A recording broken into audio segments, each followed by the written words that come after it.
ये मैं T shirt अभी खरीद के पहना हूँ। एक नंबर भाई, इधर इधर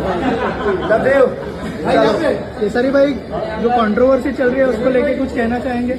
मत बात करो भाई, मैं जब भी बात करता हूँ तो मैं फंस जाता हूँ, जबकि मैं सही बोलता हूँ। लेकिन आपको लगता है घर की बात घर में रहने बिल्कुल चाहिए? गलत।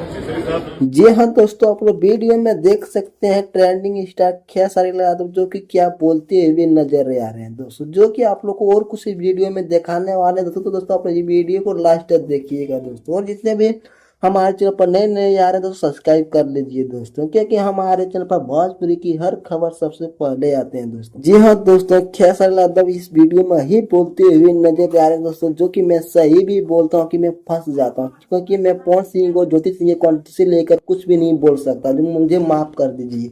जिस टाइप से ट्रेंडिंग स्टार खेसारी लाल यादव बोलते हुए आ रहे हैं, जो कि आप लोग को पता है दोस्तों कि खेसारी यादव का इवेंट हो रहा था। इस इवेंट में जो कि खेसारी यादव ने पवन सिंह के बारे में जो कि कुछ थूक चाटने की ऐसे ही बात बोले थे, इसी के लेकर जो कि बहुत सारे विवाद भी हो गए दोस्तों। जी तो आप लोग वीडियो कैसा लगे पता मिलते हैं नेक्स्ट वीडियो में दोस्तों। धन्यवाद।